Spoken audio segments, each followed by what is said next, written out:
Welcome to the Expansive CEO podcast. I'm your host, Hannah Chapman, founder of Expansive CEO and X Squared Wealth Planning. Buckle in as we explore how to create true prosperity and build a business and a life that expands beyond yourself and makes a dent in the universe. This week on the Expansive CEO podcast, I have a special dual episode. Again, we've done this once before, where I was able to record a podcast with a dear friend, and it's going on 2 different platforms.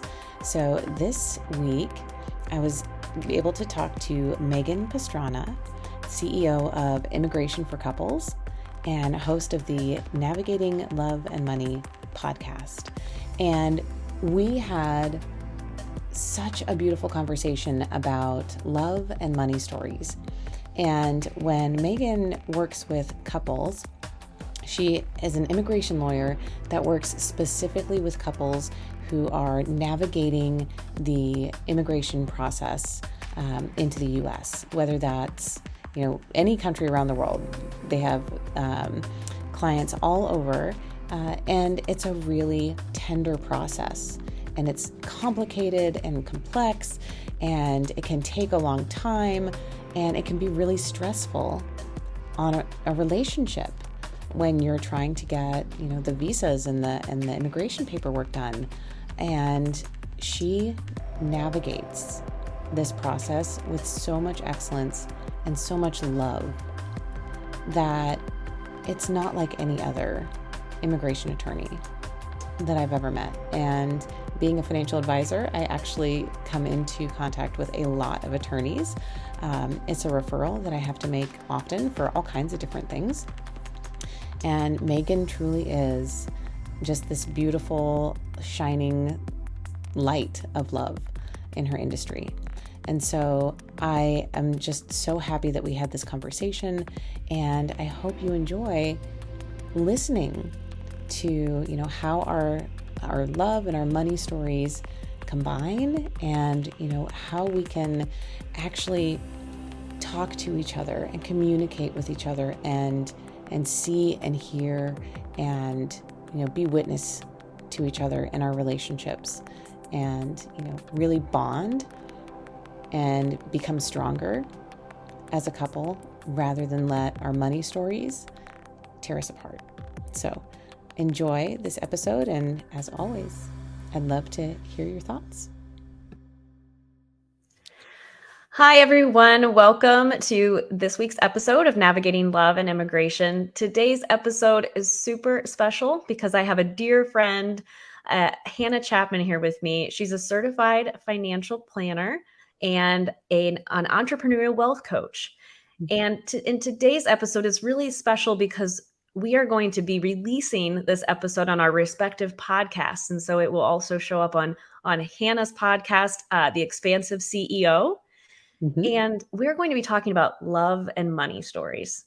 And it's such a wonderful topic because for any couple, really, but in the context of immigration, especially, couples are having to confront really intimate aspects of their finances really early on in their relationship. And so Hannah is here with us today to really dive into what are money stories and why is it so uncomfortable for couples to talk about money, and also to provide you with some really amazing tips on how to navigate through that together and really grow and nurture your relationship and the conversations that you both have around money. So without further ado, thank you so much for being here today, Hannah. I'm so excited to have this conversation with you. Yes. Thank you, Megan, for inviting me onto the Navigating Love and Immigration podcast. It is so special to me to do collaborations with people where it's like we serve people in such a tender way. They're going through something big, whether they're coming to you or they're coming to me, and we really have to be the facilitators of, these interesting and intricate and delicate conversations. So I really appreciate having you in this space as well, as such a tender-hearted and also brilliant person, helping couples navigate immigration, which is just such a huge huge hurdle. So I'm so excited to share you with my audience as well. So thank you. Oh, well, thank you for those kind words. And I do. That's when I was naming this podcast, using the word navigating was just so important. And like you're saying, we're both guides in our respective fields. It's more than just the doing of the paperwork and the things like that. It's really guiding our couples or the individuals we represent through very difficult processes. So, all Mhm. right. On our last conversation, you and I, well, we've had quite a few conversations, right, about love and money stories. And I know one of the things we talked about is how sex and money are just really difficult conversations for couples. And I think it was one of our dear friends too, Marla. I think she said, we both, everybody loves, having money and sex, but it's not comfortable to talk about. So can you share with us more about why is that? Why is it such a tender topic? Yeah. So to quote Marla even further, she said people will have sex before they will talk about their money. That's it. That was it. I think there was all kinds of things that were thrown around, and yes, that's Yeah. perfect. Yeah. Because, while both subjects are extremely tender, money goes even deeper. And what I have found over, the years working with clients is that our money stories go so deep into our sense of survival and into our sense of, our personal well-being, um, that it can be very vulnerable to open up and share about that, or even just to look at it for ourselves. And so the piece that makes it hard to talk about, especially with couples, is, when our money stories are different. And the not so secret here is that all of our money stories are different. We all we all have a different experience growing up. Our parents had a different experience growing up. And so the generational money stories, right? It's not just about what you experienced. That's very important, but it's also, going back generations, um, that that we sometimes have to deal with. And so when your partner either grew up in a different country or a different culture or even a different socioeconomic class, um, it can make it seem like you guys are like not even on the same planet when you're talking about money or making money decisions. So that aspect, right? That we feel so tender about our money, that we feel so tender about opening up about why we don't feel safe. That is the root of it. And this might be new for individuals to hear your money story. Maybe some of our listeners haven't even heard about this idea of a money story. I think Mm. exactly what you're saying. It's like maybe a foreign concept for the other person because they've operated or learned or grown up this way. There's an assumption, right? It happens to all of us as human beings. We assume that everybody operates or maybe is thinking the same way as we are. So can you maybe give some examples or dive more into what is a money story? Yes. So a money story is the emotion that comes up that's tied to it can be tied to a memory, but it can also, again, be tied generationally. So, normally, how I explain this is that it's something that comes up when a money situation happens. And a money situation, uh, just again, it touches every part of our lives. That can be for business owners, that can be, your income, your revenue, looking at your profit and loss statement every month or not, looking at a bank account, waiting for a check to pay, right? So, and then we move to, employees or just anyone, general population, when you're getting paid, when you're paying someone, when you are planning a vacation, when you are, receiving a gift or giving a gift, these things cost money, and our relationship with money has a story attached to it.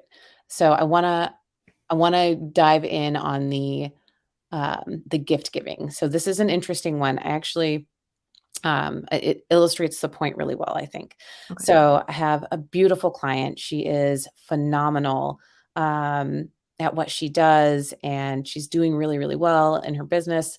And she has 2 kids, and she grew up without much, right? So she grew up, her family was very, very poor, and she made it out, right? That's kind of like the story. I made it out, right? And she's doing amazing in her own business now. And her son was turning 10 recently. Hmm. And she threw him a big birthday party, right? Spent more than she's ever spent on a birthday party before. Um, and it wasn't tens of thousands of dollars or anything, but close to $1,000. And he was so lit up. He had so much fun with his friends. She loved giving that to him. And afterwards, she started to feel panicky.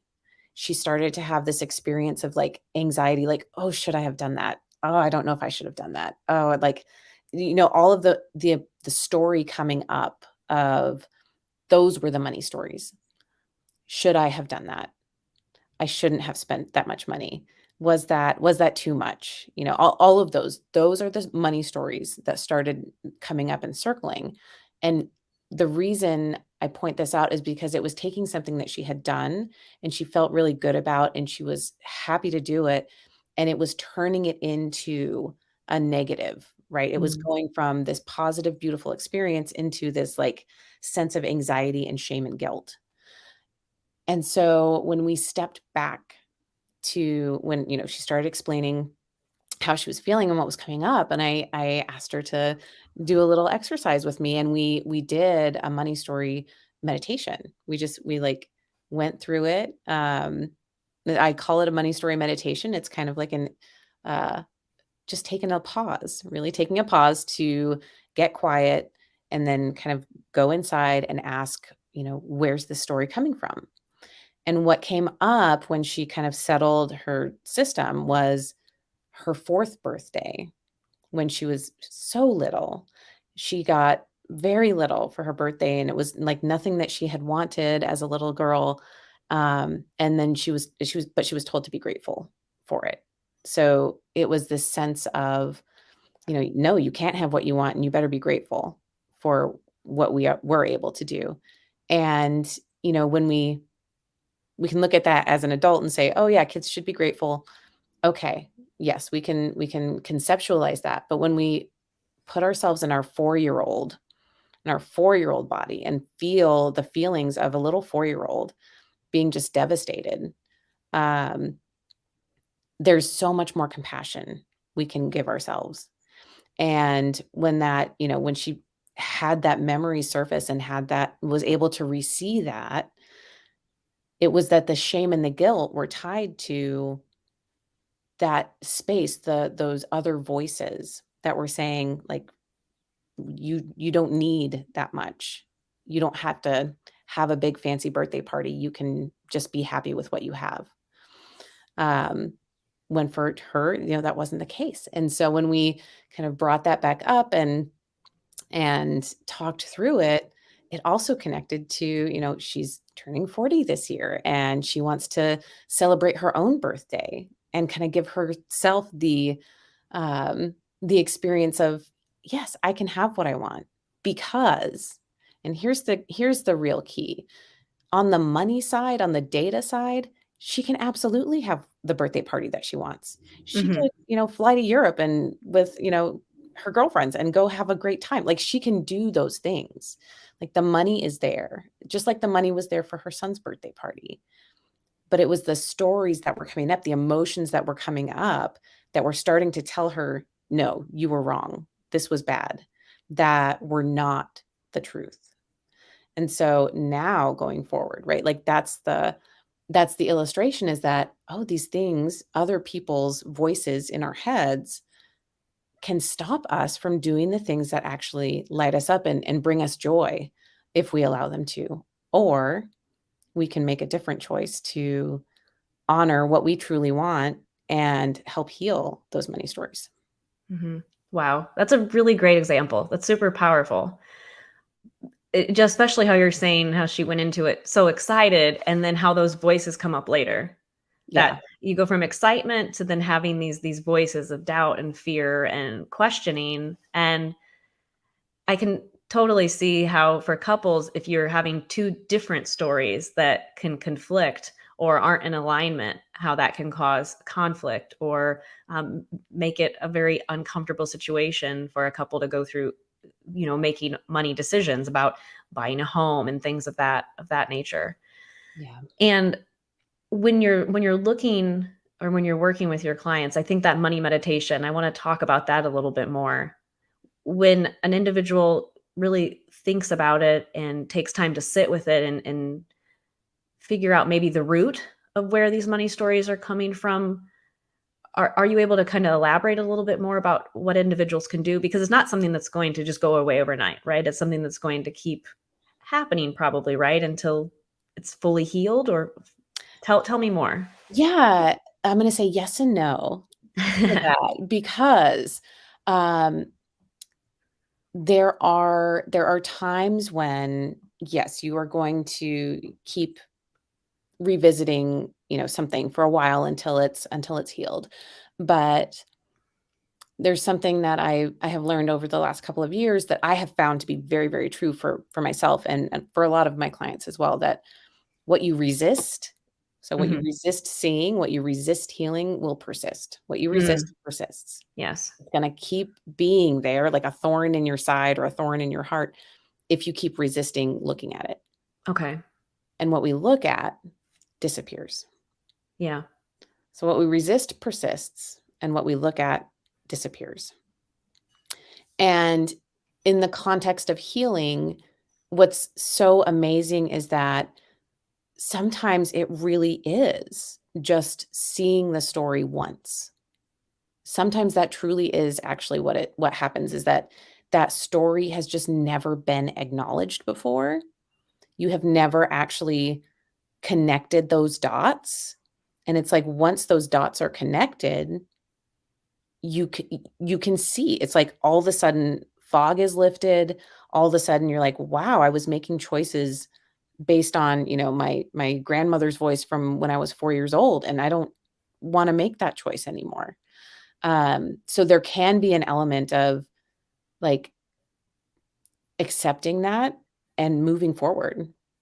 Mhm. And what can seem like, "Oh, we're doing the same thing again," is that sometimes a similar thorn, right, will come up. And so it will feel similar, but it will have a different nuance. Mm. Right, so it won't be exactly the same, but the beautiful thing is you practiced it. So you get this thorn out about the birthday party, and that heals, and you're like, "Oh, yeah, I can celebrate my birthday, I love that." And then something else comes up about wanting to buy yourself, a celebratory piece of jewelry, right? Or go out to a nice dinner, right? So that's a similar story, and there might be something else, another thorn that kinda comes up from Mhm. that, but now you've cleared this one about the birthday party, so now this one about, treating yourself to something that you actually really want, you have practice with that, and then you can let that go a little bit faster. Um, and so, yeah, there's this, the way that I move through it in the meditation is that it's an awareness That's exactly the first. word that was sorry to Mhm. cut you off, but yeah, it's exactly the word that I had in my mind, just the Mhm. awareness and a willingness to look Right. at it. Right, truly, the awareness to look at it and then accept it. Yep.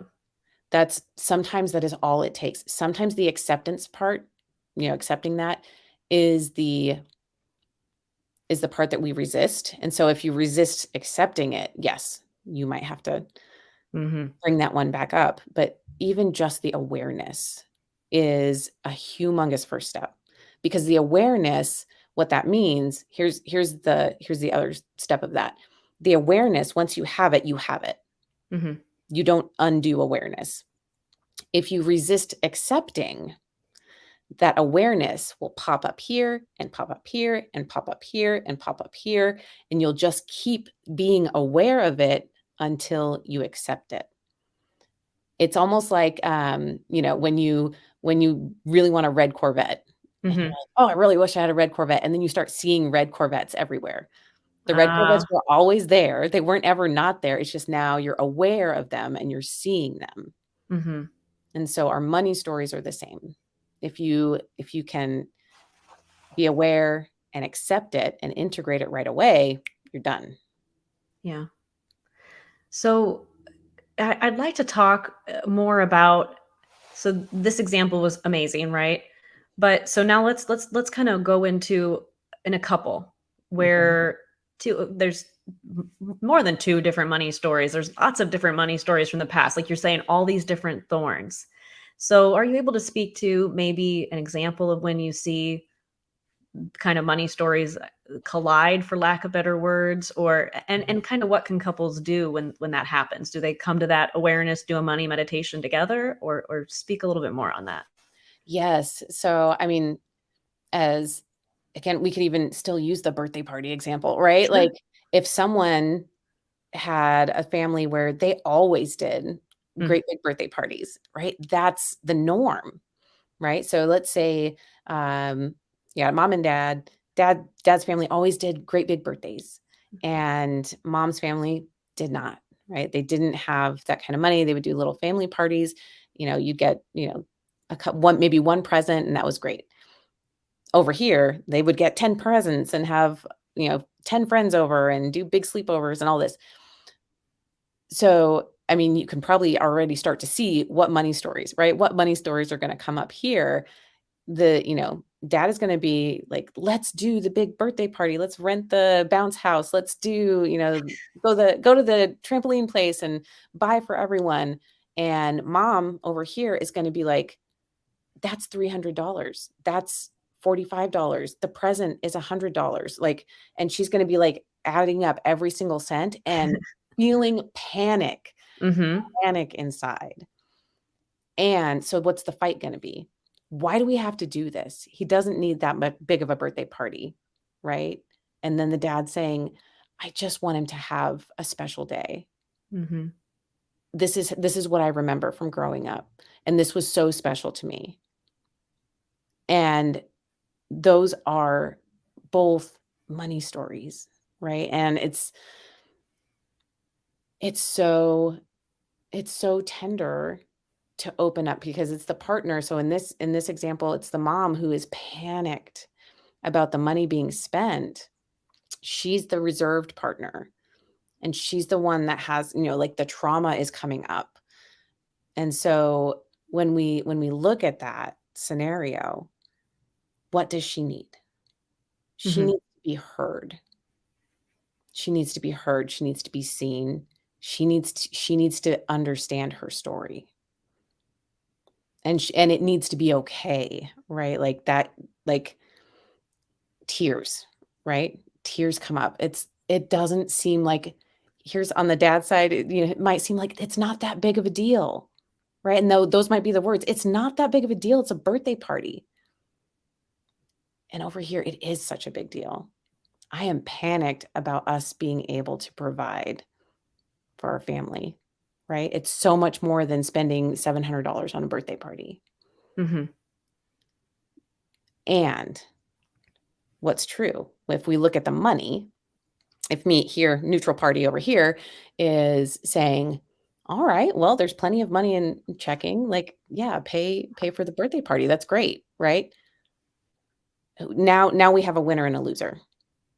Now there's, dad wins. Yeah, Yeah. she said there's plenty of money in the checking account. Why are you worried about it? And now she's just been shut down and invalidated.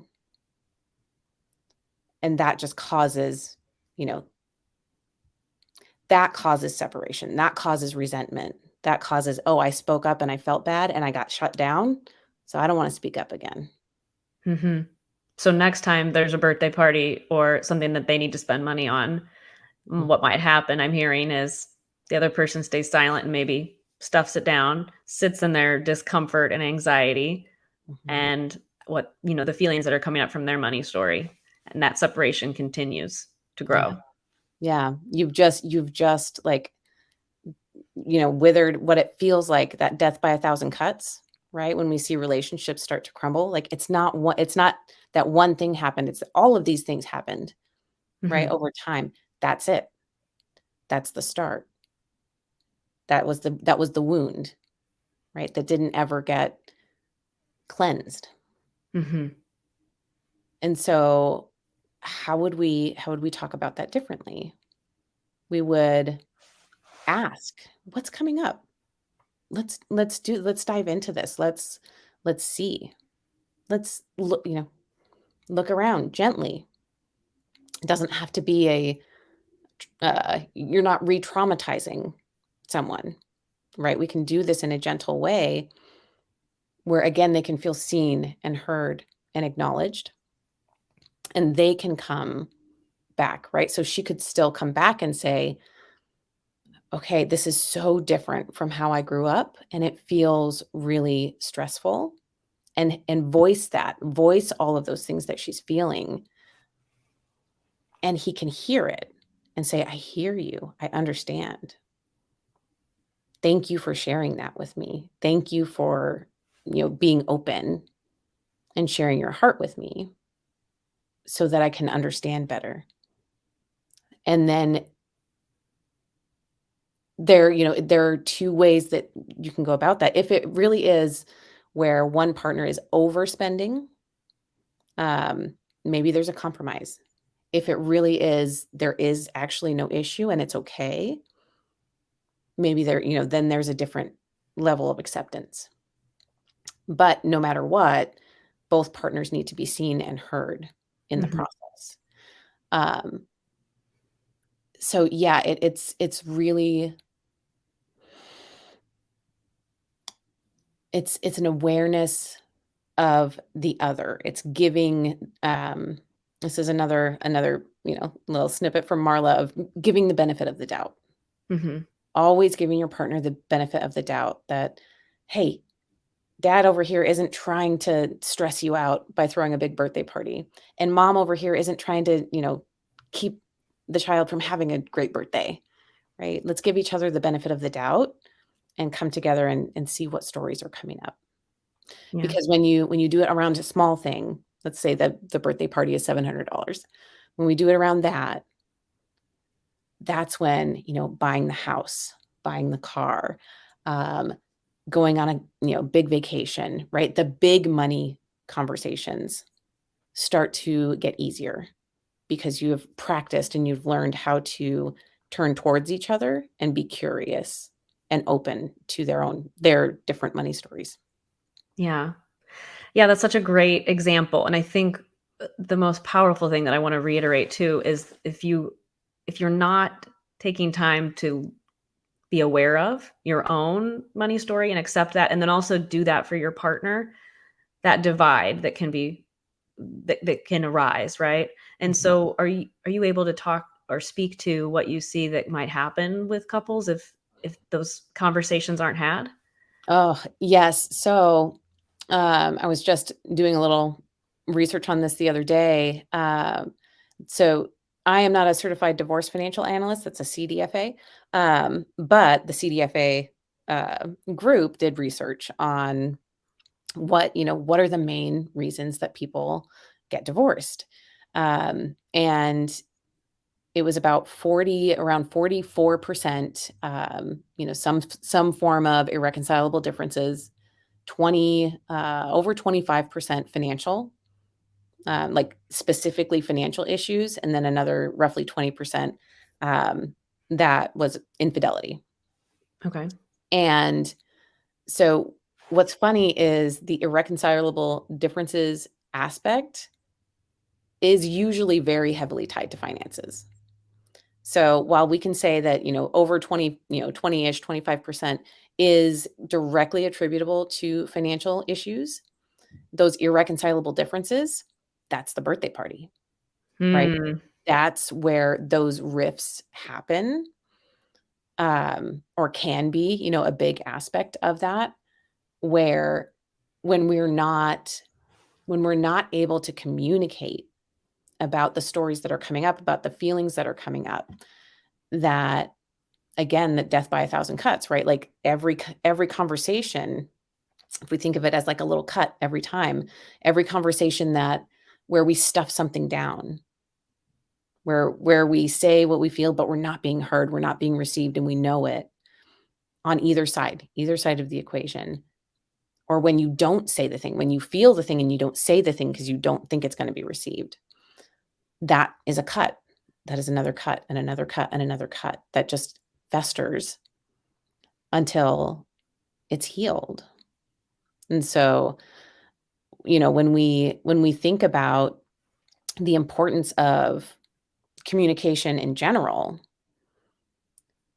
again, we can even go back to, people will talk about sex before they'll talk about money. Yeah. People will talk about a lot of different things before they'll talk about money. And so in my seat, being a certified financial planner and working with couples and families for, almost 2 decades now, which is crazy to me. Uh, like 17 years soon. Um, the it's so much more important to talk about what's coming up, how people are feeling about the data they're seeing than it is even to talk about the data. That's 100% the learning that I have gleaned over my time in this industry is that like I can make a beautiful financial plan. The graphs and the charts can look great and they can say all kinds of fancy things. And I can write up all kinds of recommendations about, yeah, you want to achieve this? Here's how you do it.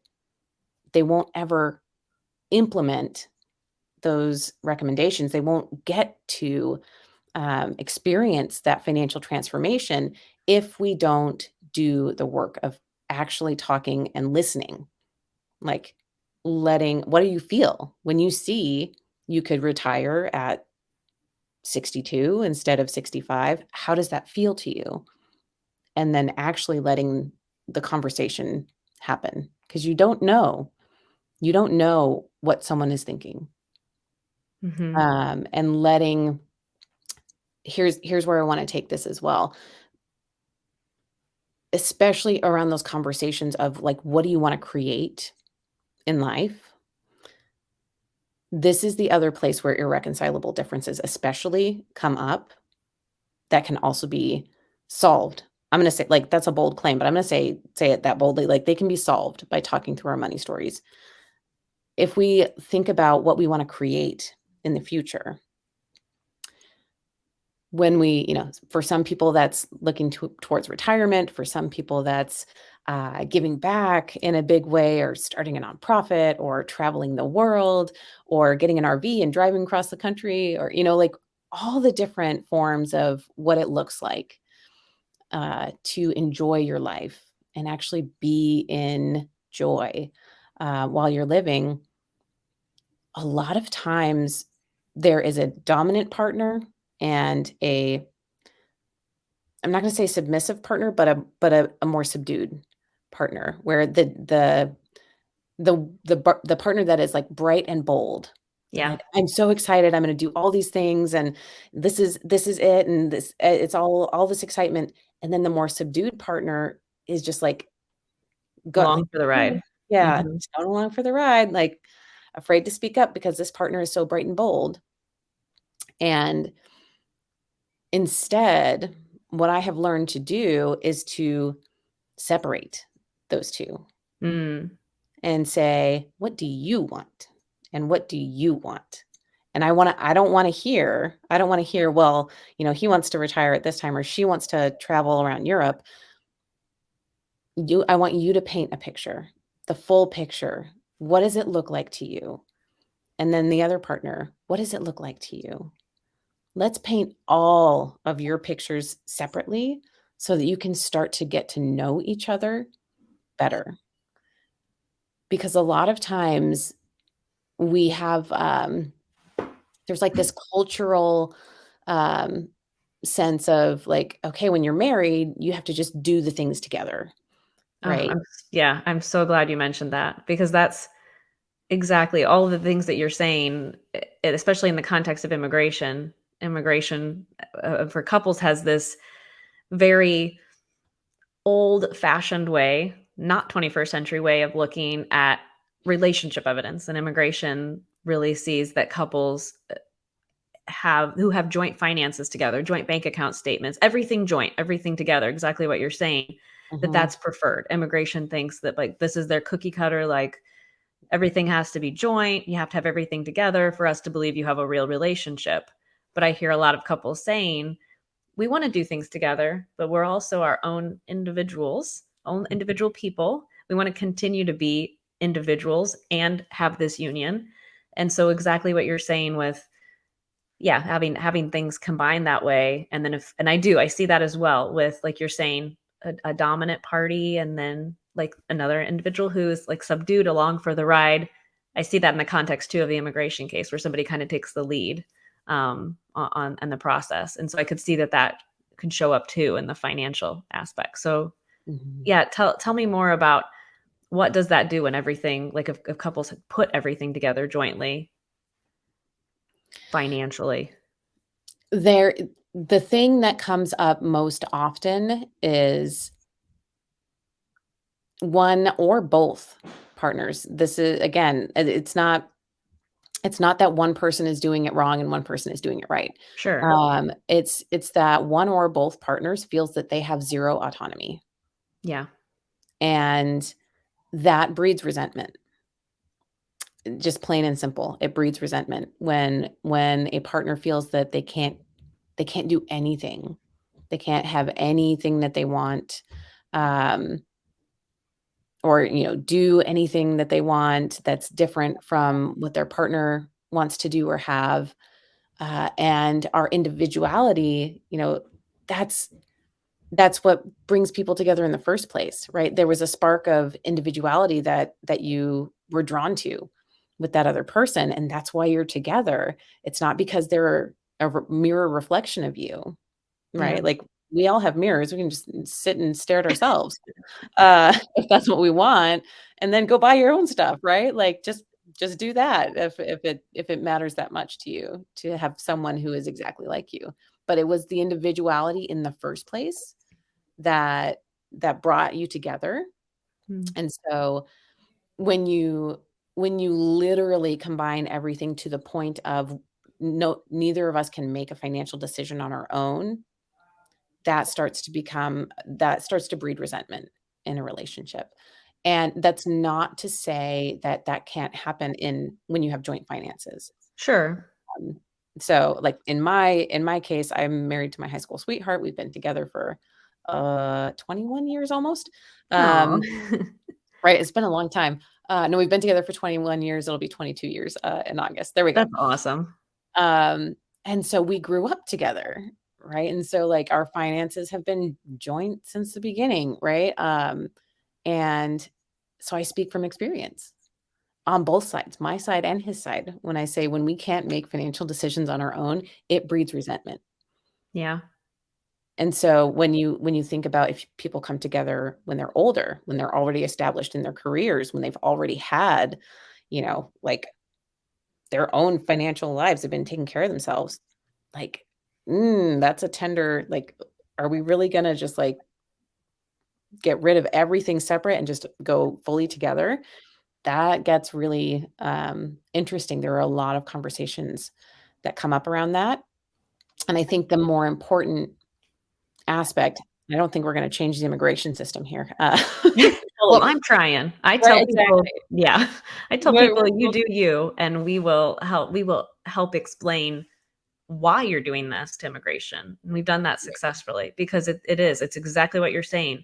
And we present that to immigration. Hey, look, here's something that we have joint, but we're two individuals. We have autonomy. We want to maintain that, and we want our relationship to survive. So this is why we've set our finances up this way. Sorry, not sorry. We're not going to join everything because yeah, we're two human beings, and then we have this union. So I'm working on that part. I love that. I love that because I think the truth is the yours, mine, and ours. Yes. The yours, mine, and ours space, right? So, our retirement accounts are we're planning this together for Yep. later, right? And that's a pretty easy one. Retirement accounts are generally like individually owned, right? Can't have them any differently. But they're moving towards the same or similar goal. Yeah. Um, where, same with actual like on the ground finances, yours, mine, and ours can be a really beautiful way, right, to have joint finances where you're also still honoring each other, and your autonomy and your ability to, I mean, it can be as simple as, people say things like, "I wanna be able to buy you a present without you seeing it on the debit card." Oh my And gosh, I'm you thinking of the exact same thing. You're, like, reading my mind. That's exactly it. My husband and I had discovered that. It's pretty similar, to you and your husband, like, you're saying joining everything, but then it's like, well, do we buy each other gifts? I mean, we see everything or do we? And, I want it to be a surprise. It does. It feels weird. Yeah, right, right, and, I mean, and that's again, we can, like, trivialize some of these smaller things, but they're not. The They're little not. things are what, like, build up to the bigger things, Yeah. um, and it truly is. I believe wholeheartedly that, when you take care of the small things, right, the big things tend to take care of themselves.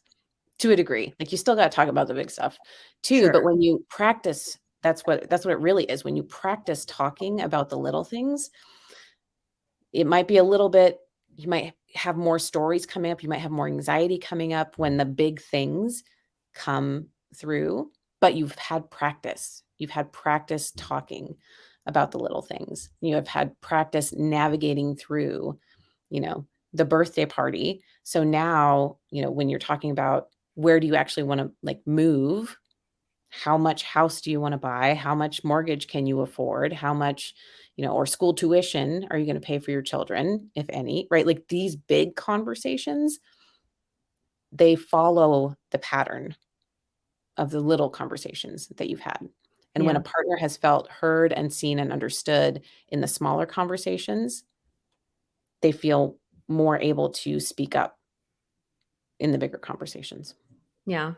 Yeah, I can kind of visualize all the little conversations and the willingness to lean into that discomfort, to be aware, like you said, and accept and share those feelings and kind of create a bridge to make it easier to get across the difficult patches. Like, yeah. And so it sounds easy, but it sounds difficult, right? To lean into the discomfort in these types of conversations. So where can a couple who is maybe avoided money conversations and it feels so vulnerable, it feels so intimate, how can they start having these conversations? Where do they Yeah, begin? yeah, one good place to begin, um, well, there's always help available. So that's the first step, right? Like, if it truly is, like, I can't even, um, I don't know how to have this conversation, there are absolutely, professionals that can help with that. If it's literally, I mean, I can raise my hand in that aspect too. I love talking with people, especially entrepreneurs, especially entrepreneurial couples. That's my jam for, you know, all of the money conversations. There's so many money conversations with entrepreneurs. And what it truly starts with, the very core of it is, I'm going to say this one again, giving your partner the benefit of the doubt. So starting from the place, and so this is, Brené Brown as well. Yeah. This is coming from Brené Brown of everyone is doing the best that they can. Yeah. You either believe that or you don't. And if you believe that everyone is doing the best that they can at the time, you can start from that place. Okay, I believe that you're doing the best that you can at this time. I want to give you the benefit of the doubt that you are not trying to hurt me or hurt anyone else, right? And I'm very curious. Hmm. I'm willing to be curious about what's coming up. And so I use all of that language because money stories can be very triggering, right? People, like, anger can come up, like pure frustration can come up. Like, it can get really, um Heated, yes, intense.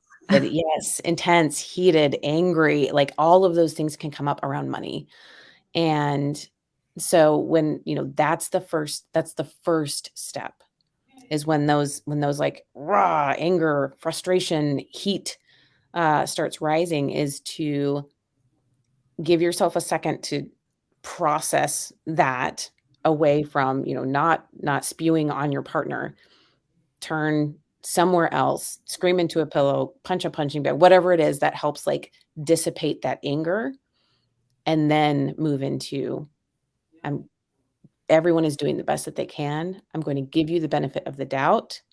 I'm going to be curious. I'm going to be curious about what's coming up. Can you tell me?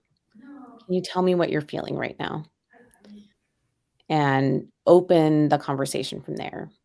What are you hearing and taking from that, Megan? Yeah, when you're talking about that, I'm thinking about, for my own personal relationship, to be vulnerable, and to bring up Marla again. I'm thinking about her advice to sit next to each other on a couch or go on a walk, because like when you're saying these feelings come up, it's triggering, it's activating, there might be anger. And even if I tell couples that too, don't project all over the person you love because of the stress of the immigration process, and find an outlet, walk, or like you said, scream into a pillow, or whatever you need to do to move that feeling through your body. But still, even when you get ready to have that conversation with the other person, when you're kind of facing each other, it can feel a little confrontational. Some of those feelings are still lingering that you might have about whatever your money story might be, right?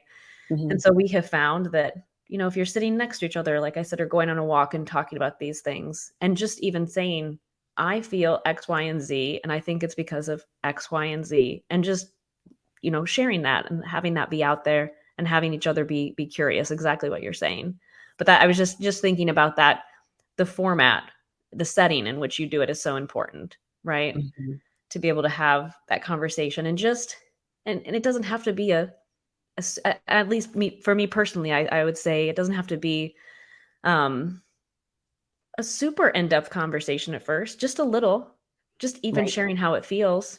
And you don't have to, like, one of my things that I always say is, we don't have to solve all the world's problems today. We can start just a little with some of the surface stuff, and then Mhm. continue that curiosity, day by day. So I think Oh, it's that's so good. Yeah, I didn't mean to cut you off. That's no, so no, please. good because there's we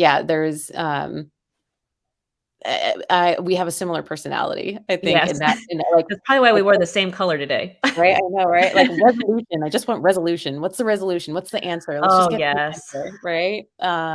And leaving open loops, right? That's what we call it. When Yes. they're those loops are just open. Like I just want to go Uh-huh, close the uh-huh. loop down. But that's not how life works. No, and try and try as I might to make everything quote unquote perfect. I know there is no such thing, but yes, to just letting it be unclosed loops, and just letting it grow and develop and evolve. But I think just something, it's what I'm hearing too from you. The question, that I had asked was, how can couples start having these conversations? You don't have to make it onerous. It can come up next time it comes up and you feel the feelings. Just the first thing is just be aware, right? Is what I'm Mhm. hearing from you. And then a willingness to get curious and investigate, and maybe lean in, and share just a little bit about how you're feeling, to just start that dialogue, is what I'm hearing Mhm. from you. Yes. And so that's two sides, right? So something's coming up and I'm feeling it and I'm sharing it. Yep. And that takes so much courage. It does. So much courage, I speak especially from experience. me too, me too. And on the other side, right, even for my husband, it's the same. So here is one last peek into my marriage as well, is that I would not share because I was afraid that he would shut down. So his pattern would be to, if something is wrong and I share something is wrong, he goes inside. His anger like turns inside and he shuts down. And so I'm afraid to share because I'm afraid of him pulling away, right? Mhm. The abandonment wound. Yes. He is afraid to share because if he shares what he's upset about, I have been afraid to share what I've been upset about. So he shares what he's upset about and says, "I'm upset that you did this thing." And I say, "Well, guess what, buddy? I'm upset about these 5 things that I didn't tell you about because I didn't want you to get mad and go away, but now you're mad at me, so I'm just gonna let it rip." Yep. With all the dates and times, and this is what happened, and he just like, whoa, whoa, whoa, whoa. Right. So it was like, I'm gonna sling an arrow. All right, I've got a volley. Right. Gotcha. Right. And it's so we're talking about the same issues. And like we were both afraid to say the thing for different reasons. And so this vulnerability, this courage on either side, the courage is to say the thing. And then the kindness on the other side is to receive the thing without the volley of return. And that can be, okay, for me, oh my God, so difficult. So difficult to practice, right? And to learn. And yet I was able to unlearn that. Yeah. Through conscious choosing, becoming aware that that pattern was so damaging that he would not open up about things that were upsetting because I would just return fire. Yeah. And so like receiving, what do you have to say? I will receive it. And both of those things take courage and practice. Definitely. And one final thought of what I'm hearing from what you're sharing too is I am thinking that maybe couples are going to think, well, we both have to be on board with this. But I think the truth is these conversations can really kind of start with one person, right? What I'm hearing from you is you decided, like, what is it that I need to do? I need to be willing to share, and then also I need to be willing to receive without giving that volley. So there's what I'm hearing from what you're saying is it just takes one person in the relationship to make that conscious decision. And then with mirror neurons, maybe you can both get on the same page, right? And start having those deeper conversations. So That's so wise.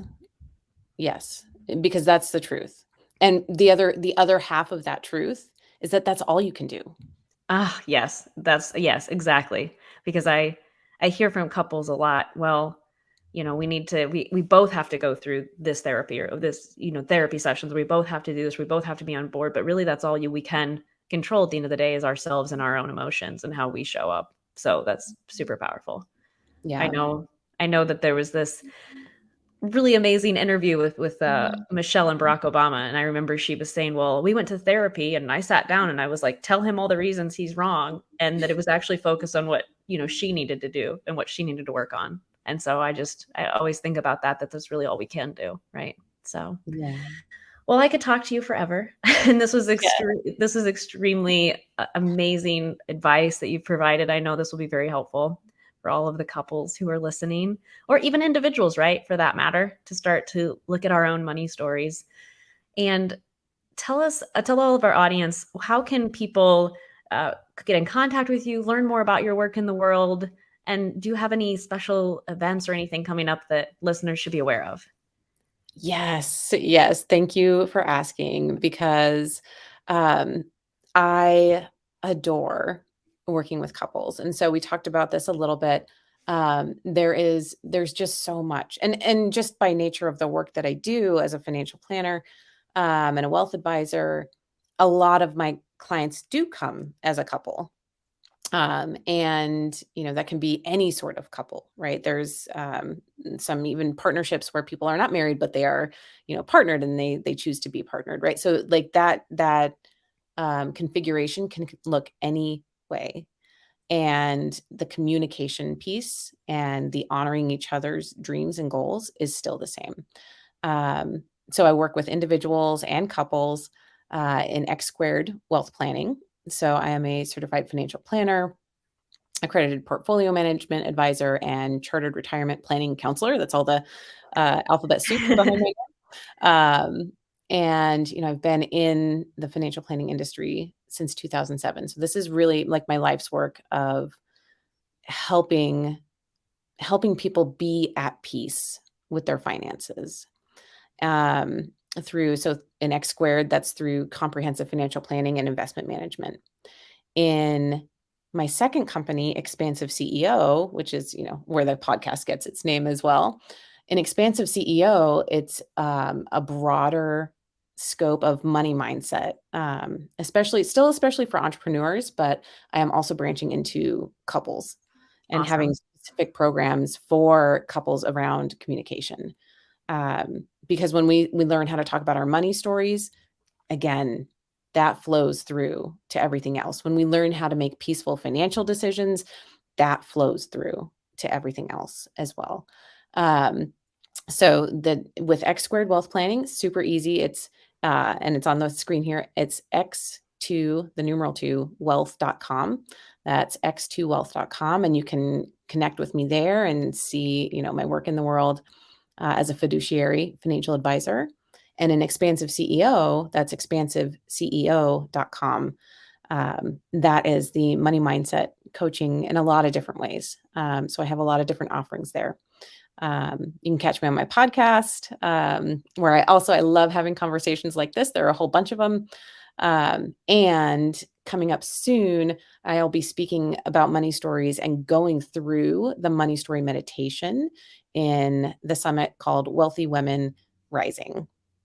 So it's beautiful, a whole day full of, people talking about building wealth, especially for women. So that's on May 25th, 2023. And I Awesome. will have a link to that also Perfect. on my socials. Great. We'll share that link too in the show notes for this podcast episode for anybody who's listening, or if you're watching it on YouTube, we'll have it in the show notes below as well. Yeah. Well, And Megan, I want to turn it on you because this is going on the Expansive CEO podcast too. I want to turn the mic around for a moment, and how can my listeners get a hold of you? And you do something specific with immigration, being an immigration attorney, but you are very specific. So I want to yeah. hear a little bit about that. Awesome. Yeah, just like you, I love working with couples as well. Um, Immigration for couples, just as it sounds, we're dedicated exclusively to the specific niche and area in immigration.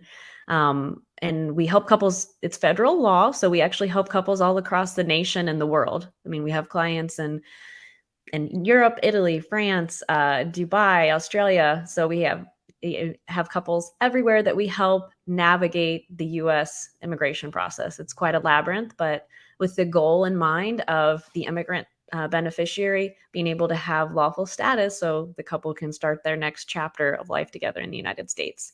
So that is what we are dedicated exclusively to doing. That is our work in the world. And we do it in a way where we want couples, like I said earlier, we want to be a guide for couples. We want to be by their side and help them navigate all of the nuances and all of the feelings and everything that arises in the process. And your listeners, if anyone is needing immigration assistance or knows someone who does in the world of immigration for couples, our website is immigrationforcouples.com. And I also have the Navigating Love and Immigration podcast and a free resource center and a whole lot of great resources on the website that individuals who, whether they're just starting out or in the middle of their immigration journey, can check out. So yeah. So beautiful. Thank you. Yeah, and thank you too. This has been a great conversation. I think it's so important. There's just not enough information, I don't think, in the world for couples to be able to have these conversations. So this was such a powerful and important conversation today. So thank you so much for your time. Thank you. All right. That's it for this episode. Thanks for listening, and be sure to like and subscribe. And again, if anything resonated with you from this episode, I would love to hear from you. Email me at Hannah, HANNAH, at expansiveceo.com and tell me about it. And if you're ready for your greatest expansion, you can find ways to work with me at expansiveceo.com and at x2wealthplanning.com. That's X, the numeral 2, wealthplanning.com. So until next time, remember that there is enough. You are enough. And your birthright in this lifetime is to be expansive.